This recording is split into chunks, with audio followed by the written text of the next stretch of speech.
So without any further ado, I want to introduce our first panel after lunch.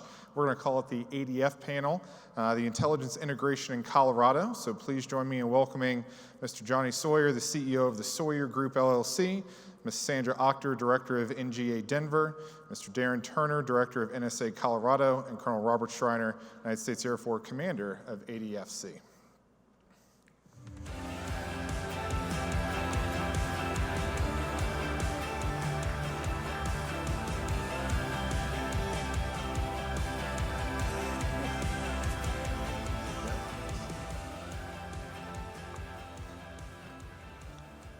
Now, it's my distinct honor to introduce this panel. First, I will introduce Mr. Sawyer here and then kick off the panel from there. A little bit about Johnny. Johnny Sawyer is the founder and chief executive officer of the Sawyer Group, a consulting firm focusing on partnering with organizations to deliver tailor-made, practical defense, intelligence, and strategic management solutions. Following a distinguished 22-year military career with the United States Army as an officer, he joined the Defense Intelligence Agency in 2001 and served in multiple positions of increased responsibility during his 20-year tenure there. In 2009, Mr. Sawyer was elevated to the Defense Intelligence Senior Executive Service, and his last assignment at DIA was Chief of Staff. Please join me in welcoming my friend, Mr. Johnny Sawyer. All right. Thank you, Jeff. Good afternoon, everyone. It is such a great honor to be with you here today and to moderate the Integrated Intelligence panel this afternoon. You know, I, like many of you, are familiar with the term Aerospace Data Facility-Colorado. But given its sensitive mission, have you ever wondered what the ADF-C really does? Well, today, you're going to get an opportunity to pierce the veil and to gain insights into the ADF-C's mission. We have the pleasure of speaking with three distinguished senior leaders from the ADF-C. They'll talk to us today about how the current trends have impacted their mission, their innovative approaches, and what you can do to help meet their future needs. I have to tell you, in my many years of federal service, I have never seen three senior leaders from any of the ADFs in a public forum. So this is a great opportunity, and I have to thank USGIF for making it available to us. So without further delay, let's get to know the panelists a little bit better. We'll start with you, Sandra. Good morning, everybody. It's so great to see everybody in person for a change as opposed to on a TV screen. So I'm Sandra Auchter. I'm the director at NGA Denver. I've been with the National Geospatial Intelligence Agency for 22 years. Matter of fact, I celebrated my 22-year anniversary on 4/20. So it was great that all of Colorado was celebrating my anniversary with me on that date. But I began as an analyst at the Washington Navy Yard, working Africa. I've worked Iran. I spent 5.5 years managing the counterterrorism mission for our agency as well, and then culminated my career in analysis as the deputy and then the director of the Office of Eurasia and Africa, an office that's extremely busy right now with the Russia-Ukraine crisis. My previous assignment to this one was as the Deputy Associate Director of Capabilities. So that encompassed CIOT, research, our contracts were under my purview, and the new component that's been stood up that I helped stood up before I came to Colorado was the Data and Digital Innovation component, led right now by Mark Munsell and Jim McCool. And they're responsible in that component for developing our AI, ML, and CV strategies for our GEOINT data. They have a great challenge ahead of them too in terms of transitioning our MAVEN program from USDI. So I think you'll hear a little bit more about that later this week. But after that assignment, I've been here since July with these two gentlemen at the ADF-C. and I'm just really happy to be here and to see all of you. All right, Darren. Well, thank you, and good afternoon, everyone. Lots of things crossed my mind as I was standing backstage. First and foremost, you've got one heck of a lineup coming in, and I felt a little bit like we were the opening act for the Beatles or Beyonce or something like that. So just want to make sure we're all on the same page on that. For myself, in 1983, I was a 17-year-old entering in the United States Naval Academy. And I look back almost 40 years ago, and I would have never, in my remotest, wildest dreams, think I would be here. Not the position, not the capability, but the openness on what we are going to be able to talk through and about, and the partnerships associated with that. So I spent about 28 years wearing a uniform. I retired in 2011, and I continued to do work for the federal government as I transitioned to the National Security Agency. And at that point, I was working the Office of South Asia, 2009, 2010, slightly busy place to be, and really got the pleasure of working for General Alexander in that environment. Most recently, before I came here, I was able to work as the National Security Agency representative to U.S. Cyber Command. A bit of a challenge because, as you probably are aware, the director of the National Security Agency and the commander of U.S. Cyber Command are the same person. So I got to relay that capability as we started to move forward. But quite frankly, across the board, the thing I'm probably most excited, and you'll hear come out in this environment a lot, is our ability to work together as a team. See it a lot in individual units and capabilities throughout the military. It is nice to see that same level of commitment and, most importantly, value added that comes out from working together as a team. Thank you. Thank you. Bob? Good afternoon, everyone, and let me begin because Darren pointed out that he is a Naval Academy grad. I have to start with a good Go Air Force, beat Navy. It's been enjoyable to have that back and forth ribbing with Darren, especially last September. That was good. But I'll start with that. So I am an Air Force Academy graduate from class of 1998. So I've been in the service for about 24 years. Last October, 2 Octobers ago, I had the pleasure of resigning my commission in the Air Force and recommissioning as a member of the United States Space Force. So I've been in the Space Force for going on 2 years now. And I have been at the ADF-Colorado now for about 9 months. I got there in August. Sandra and I both came in within a few weeks of each other. Prior to coming to the ADF, I was at U.S. Space Command down in Colorado Springs. I was the inaugural senior field representative for the stand-up of Space Command for Dr. Scalise back in the National Reconnaissance Office. So I was Dr. Scalise's representative to Space Command as we sought to stand up that organization and align the goals of those two agencies. I also had a fantastic opportunity while I was there to deploy and was sent forward as the Director of Space Forces for United States Central Command. And also, because of the stand-up of my service, I ended up as the Senior Space Force Officer in US CENTCOM for 7 months or so. Very interesting and dynamic time in the CENTCOM area of responsibility. And got here in August and excited to speak to everyone today about what we've been doing since then and what we're looking to do over the next few years. All right. Thanks, Bob. So my intent for this afternoon's panel is for it to be a discussion between you, the audience, and a panelist here. That makes my job kind of easy, right?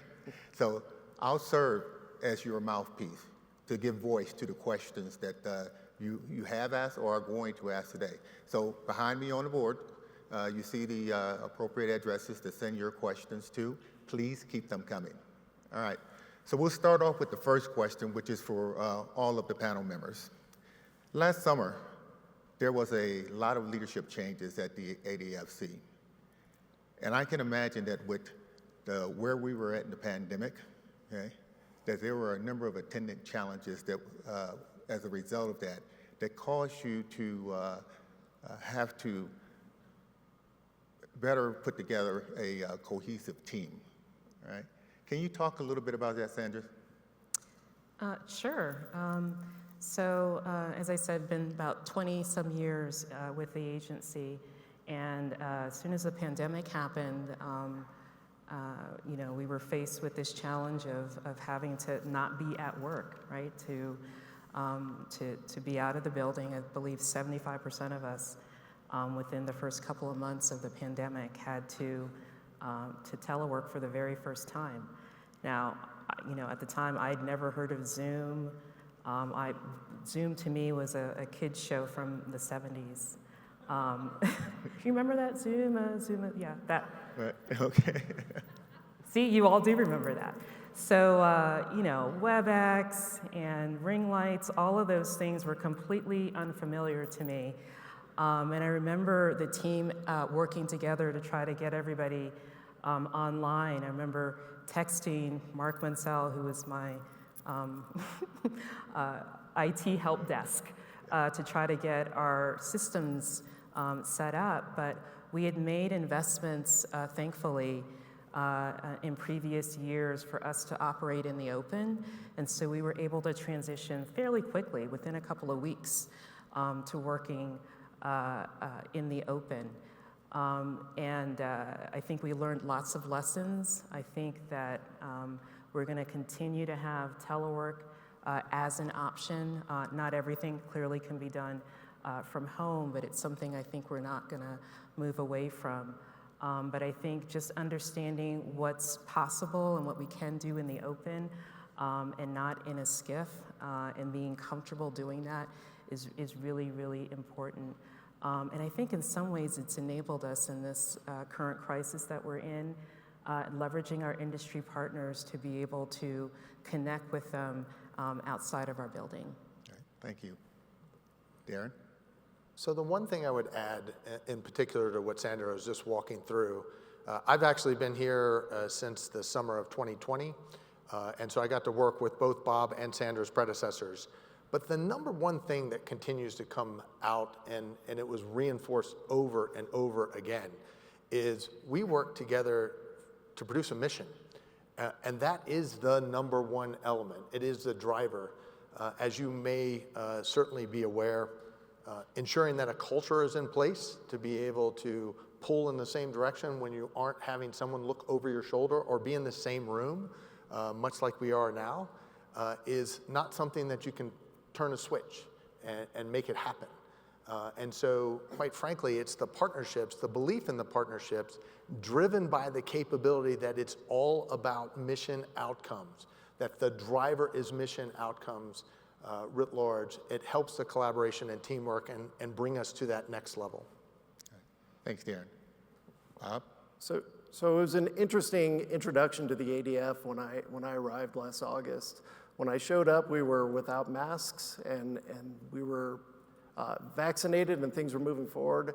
And within a few days of me arriving was as the Delta variant showed up, mask went back on and guidance changed. So my first official duty as the ADF-C commander was canceling my own change of command because we just couldn't bring the people into the ADF for that type of an event.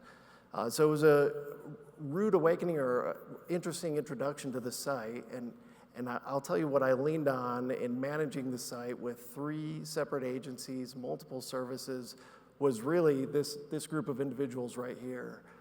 So it's very fortunate that we get to work together and we manage the site as a tri-agency and work together and we're able to lead through a very dynamic time with changing national guidance, changing state and local guidance, and then all of us have varying chains of command as well as the base. We work on a space for space, so varying level of command. So our ability to work together and communicate actively and openly with our workforce was really been a game changer for me as a member of the ADF-C leadership team. Excellent. Thank you, Bob. Bob, during the pandemic, the Big 5 agencies met regularly to develop common approaches and methods to resolving issues to make their mission more effective. During the pandemic, were there practices adopted at each of your mission areas, and of course this question will go to each of you, that you wish would endure following COVID? Well, I'll answer that in two ways. So first, I'll start with a success we had, and that was, I'll kind of piggyback on what Darren said earlier, talking about the focus on the mission. So remote work is a thing. It's a reality now, and we're able to do a lot more of that. But given the nature of what we do at the ADF Colorado, not everything can be remoted. It still requires people coming in, because at the end of the day, it is about delivering a mission and delivering mission success. What I was amazed to see was that flexibility and adaptability of the workforce, that we had to abide by rules and regulations to keep people safe because we care about our people and want to keep everyone safe. But we also had to complete our mission and accomplish our mission. So the ability to surge to different hours, surge to different rooms around the site to get that mission done, while also keeping everyone safe, was invaluable. As far as what I took away and what I'd like to see more of is our communication with our team surged during COVID as we were trying to communicate the multiple changes. I read one statement that said a 4-time increase in Denver leadership team speaking to the workforce. And while we probably will not stay at that pace moving forward as we fortunately slowly relax restrictions, the increased communication is a great thing, and I hope to see that move forward. Great. Thanks, Bob. Darren. The thing I would add to what Bob has just identified is this thing called a snow day and resiliency. So one of the things that we found before COVID was you would have who is mission essential. And you would identify who was mission essential by who needed to come in on a snow day. Kind of important in Colorado, we get a little bit of that. And so the reality was, how do you change what is mission essential when you have a 9-month snow day? And then how do you bring that capability to bear across the 3 organizations who have different chains of command, have different items? That's why I always come back to that mission focus. We knew what the mission outcome was, we knew what the capabilities were, and we started to look across the board from a resiliency perspective on what we could bring back specifically on that snow day and that capability. All right. Thank you, Darren. Sandra. I mean, I think I addressed a little bit of it before, but I think the remote work, the ability to have the 3 of us together talking to all of you, a lot of those opportunities came up during that time period, and for us to ensure that our policies for our workforce were in alignment. 3 different agencies, 3 different requirements, and Darren and Bob and I have had to work really closely together to reconcile all of those things. And I think from a mission perspective, we kind of had it down in terms of how we operated together. But in terms of taking care of our people collectively and making sure we were doing the right thing, we don't always get an opportunity to kind of focus on that as well. And I think we did a really great job of that, and we're going to continue on, obviously, as this pandemic sort of wanes away. All right, excellent. Yeah. Thank you, Sandra. So we heard a lot this morning about new modalities of GEOINT, and with the advances being made in each of these as commercial offerings, how are you, Sandra, and your missions taking advantage of these innovations? So I think the growth in GEOINT's been really important to the nation and to solve some of our greatest challenges. More recently, it's been pivotal in our understanding of what's happening in the Russia-Ukraine crisis, providing our mission partners with access to numerous sources of intelligence, to include imagery, has been really, really critical. And we saw as Russia was on the path towards invasion that we had to more than double our purchases of commercial imagery. We anticipated it was something that was going to be of great need for the community. And so, what we've done based on Source Directorate and their ability to be able to provide that to our mission partners has absolutely been a game changer. We've had to tap into our pipeline for testing commercial synthetic aperture radar, for example, something that from an EO perspective we're very familiar with. SAR is something else that we haven't been as familiar with, but getting that into operations and to be able to share that with our mission partners. A couple of different things as well, again, related to the crisis, is our ability to provide information to assist that country as well. As far as I know, we've been able to provide commercial imagery for the Ukrainians' use within minutes of collection. And for someone who's been in the business for as long as I've been in and seen that evolution of how we can collect this imagery and how we're able to use it, for us to be able to provide that to a foreign partner in such a short period of time is incredible. And I got to read this stat out here as well, I think we got from our deputy. Within the first 2 weeks of this crisis, the Ukrainian government users streamed or downloaded more than 40 million square kilometers of area, 40.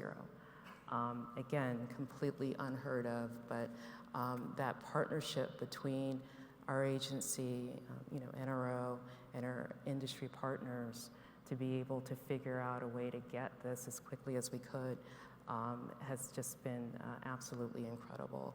And it's enabling us to be able to meet the mission. So just one of the ways we're leveraging all of that. Right. Thank you, Sandra. So Darren, we have a great question from the audience.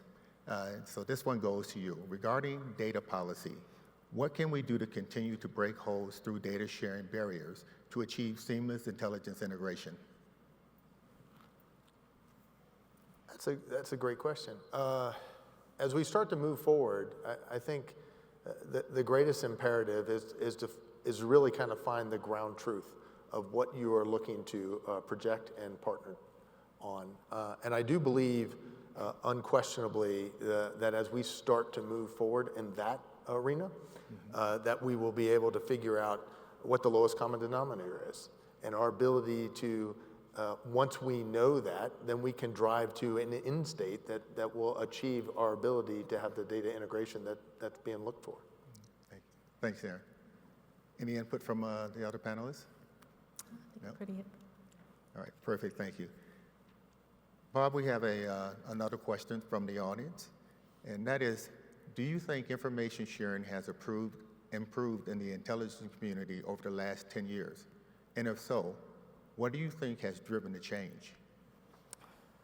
So I would answer that by focusing on my domain, because it's what I'm most knowledgeable on, what I really enjoy talking about, and that's intelligence sharing and domain awareness sharing in the space domain. So over the course of the last maybe 3 or 4 years, or perhaps more, we've seen a rapid increase in sharing of information and knowledge across the U.S. Space Command, formerly U.S. STRATCOM, and the National Reconnaissance Office and our IC partners. And the place where we've really seen that grow and mature is down at the National Space Defense Center, which is a duly run organization between the NRO and U.S. Space Command, really focused on that data sharing and common situational awareness in a space domain as we evolve from a benign environment that I grew up in to a more competitive environment, and the need to operate through and in that domain as we move forward. All right, thanks, Bob. So we've got another great question from the audience. So Darren, I'll start with you, but this question is for all of the panelists. Are there new capabilities that you're hoping to see developed out of industry and in academia that would either help each of your individual missions or the integration of your collective missions? So the short answer is yes, there's a lot. And so when I look towards what we could look across from academia or industry, there's already a lot that's going on in this space with regards to national security agencies' outreach to both industry and academia. But it doesn't stop there from the commercial center, the cyber collaboration center, the NQTEL, and our ability to work across the spectrum. It starts from academic engagement at the K through 12 level. It moves into our ability to identify where and what is available to us. And it starts with something called cybersecurity. And I suspect most of you are aware, in tune, writ large, and you'll hear a lot more about that from General Nakasone later this week. However, cybersecurity is national defense.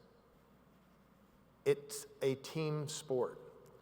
And if we can't look across and we can't collaborate across the spectrum, then we're leaving a lot on the cutting room floor. And our ability to be able to identify. So with that as a lead in, the real question is, what are our industry and academic partners observing, seeing, creating that could in turn feed the intelligence apparatus, and we work together in that collaboration space. So I don't mean to turn the question on its edge, but the reality is we either are partners and it's part of our cultural ethos, or we're not. And across the board, one of the things, if I can go back one to the question that Bob was walking through on intelligence sharing, I do believe the last 10 years has gotten incredibly better at it. Not only our ability to share across the interagencies within the intelligence community, but within the Department of Defense, within the government of the United States, within the academic and industry organizations that you all represent. We can only get there if we achieve that capability. We can only understand what truly national defense is if we understand that cybersecurity really is the kind of bottom line there. And so that's my plea to you, is really to continue the partnerships, continue to look towards that capability. Excellent. Thanks, Darren. Any adds? Yeah, I mean, I think we're always interested in new capabilities, right? And for us, we're very interested in our mission imperatives and our moonshot. So precision navigation, timing, and targeting, automation and workflow modernization, strategic relocatable targets, next generation of weapons, and then our data provenance, right? Making sure that the data that we're getting and that we're providing to our mission partners, particularly as we go into the areas of computer vision and machine learning, it's really critical for us to be able to understand the provenance of all of that data. I think understanding how all of that fits into our workflow. I was at another conference and I asked what some of the challenges are in terms of these particular companies being able to transition their capability into our workflow, and they said that's the challenge, is being able to understand how it is that they can better partner with us. So to the extent that in addition to being able to provide your capability, understanding how it is that we're working, the depth and breadth of the partners that we work with as well, and understanding that that is something that our agency is responsible for, and the IC in terms of our partnerships, and really getting an understanding of that workflow is critical. Right now we have a cooperative research and development agreement with CU Boulder, got to give Colorado a shout out, and 5 key areas that we're working with them in is, and I'll just list them: remote gas detection, atmospheric profiling, visualization of non-literal imagery, computer vision, space weather, and space visualization, right? That's just an example of some of the things that we're partnering with academia in as well. And to the extent that we can, with industry and academia, sort of mirror some of those things that we're interested in as well, and partner together, I think that's an area that we need a bit more improvement in, and for you all to help us out with. Thank you. Bob? So I would agree with Darren and Sandra that yes, there's definitely a demand signal and a need out there. Of course, increasing our intelligence gathering capability, but I would continue to drive home the need for a different way of thinking about operating in space. So I already highlighted the importance of a partnership with U.S. Space Command, partnership with the U.S. Space Force, with the IC, as the domain evolves into a competitive and potentially conflict in the space domain. But the partnership is one part of the pie. The other part of the pie is thinking of a different way to operate in that domain, a more resilient, robust, dispersed, proliferated constellation and means of collection that provides the flexibility to adjust to our mission partners, but also the ability to remain ahead of the threat. Right. Thank you, Bob. Sandra, we received a question from the audience that I think could best be addressed by you. It says, as collaborative as the ADF-C is, it is not known as a friendly place for open source. Is this true? If so, are there plans to make it more friendly? The question, though, that I would ask you is, how is your workforce leveraging open source and commercial offerings? Okay. Yeah, that is a good question. Yeah, I think, when I first got to the ADF-C, one of the first things that I did was to sit down and meet with our industry partners. We don't do this alone. For all three of us, we absolutely leverage our industry partners every single day. We're not able to do it without them. I do think, depending on how folks interpret friendliness or unfriendliness, my first couple weeks I met with probably 15 to 20 industry partner folks as well. I do think that there are some missions that lend themselves to, either working in the open or leveraging open source information. I don't think that it's something that is mutually exclusive for all of us. I think we can make sure that we understand the capabilities that folks are providing, have an opportunity for us to understand that capability, meet our mission partners where they are in terms of delivering that capability. And I think I've seen us be able to do that within the ADF-C over the last 8 months that I've been here. Right. Excellent, thank you, Sandra. Darren, did you have anything to add? I do. I think across the board, we work in a corporate enterprise-wide organization, all three of us. And so even though you may not have the facility that allows you to do that engagement at the ADF-C, you do have those facilities in other areas of the enterprise. I mentioned a couple of them earlier with the Cyber Collaboration Center, Cyber Security Collaboration Center being at the top of that list, but it gives us the ability across the board to be able to interact in that open source domain. Right. Excellent. Thank you, Darren. So we got two questions from the audience that I'm going to try to combine.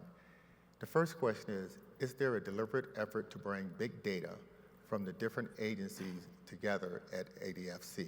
And the second is, given that commercial companies are setting the model for open data interfaces in the face of competing business interests, does the government intelligence integration risk falling behind industry? Now I'm going to open that question up for the entire panel. Is there anyone who would like to take lead on it? Big data. I always want people to define that when they say it. I think from GEOINT and SIGINT, I always said goes together like peanut butter and jelly. And Darren agrees too, right? Or chocolate and peanut butter. Nutella. It's Nutella. So it's not new for us to have that kind of integration at all. And I do think, we are working on some ways to better partner with that in terms of, for automation and AI. And all three of us have to work to be able to get to that place because all three of our agencies are interested in advancing in that area. So I think it just depends on how that person's defining big data and how we're able to leverage and use that. But I would argue that we've had big data for a very long time and that this is not something that's really new to us. It's maybe different types of data perhaps, but I do think that that's something that we have been working for a very long time and we continue to try to push with that as well. Okay, good. So I would add, big data is depending on the optic and where you sit, but quite frankly, the way I start with is what is the mission outcome you are looking to achieve? If you start with the outcome as you're going in position, then it's radically easier to design the system so that the integration amongst in our case, the three organizations, but really across the intelligence community writ large, is such that that integration can take it to the next level. But you're not doing integration for integration's sake. You're doing integration because you have a mission outcome in mind that you're looking to build towards. And then, as you'll probably hear from Dr. Dixon later this week, you're going to see the same type of activity. It's all about driving towards the mission and how do you put your systems together so that they integrate at a level that allows you to get to that point. Excellent, thank you. Yeah. Bob? So I would just add that, a lot of discussion on big data and data integration. I would also take a step back and add the human layer of that. And that's a lot of what you would see between our three agencies sitting here together and at the ADF-Colorado every day is the integration of those three organizations, the 6 services under those 3 organizations, the industry partners, as Sandra mentioned, are working side by side with an innovative spirit, with a desire to get to those mission outcomes that Darren highlighted earlier. And that's really the secret that I see every day when I come into the ADF-Colorado is what's the value of the ADF-Colorado? It's these 3 agencies sitting together, working together day in and day out with an innovative mind spirit to try and get after those difficult problems. Excellent, thanks, Bob. Bob, and if you don't mind, I'm going to stay with you for the next question as well. For our audience members from industry and academia, what is the best way to engage with and potentially partner with you? And that question I'll open up to both you, to Darren and to Sandra as well. Thank you. So there's many ways, of course, to interact with the National Reconnaissance Office as a whole, but I'm going to answer more how to engage with the 3 of us here locally. So Darren and Sandra and I spend a lot of time at the ADF-Colorado, but we also spend a lot of time in the community and love engaging with the community.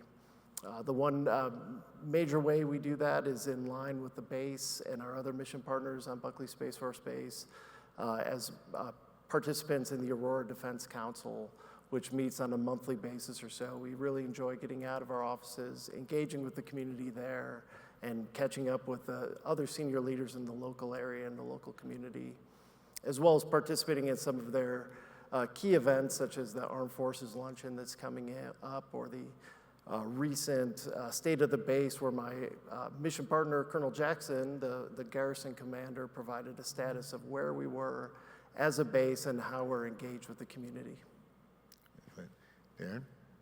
So I would add the academic engagement piece that I mentioned earlier on the K through 12, something in the neighborhood of 40 or so schools and school districts are involved in that arena.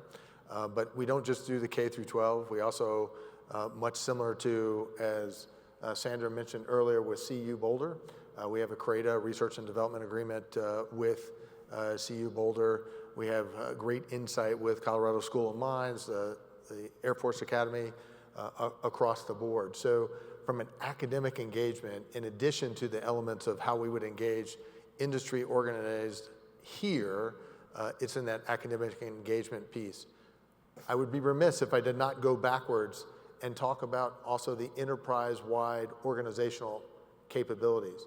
Because one of the things that continued to teach us from the COVID-19 pandemic and our ability to do the telework capabilities, the Zoom that Sandra talked about, it's really about, you don't have to be in Colorado. You don't have to engage us through an entity or a pivot point that is in Colorado. You can engage us a lot of different ways. And so I encourage you to, from an industry perspective, to utilize all that's available. And then from an academic engagement perspective, there's lots of different ways to come in there as well. Excellent, thank you, Darren. Sandra, anything to add? This symposium is a good place, potentially, to engage us. No, I mean, I say that, and I want to share just real quick.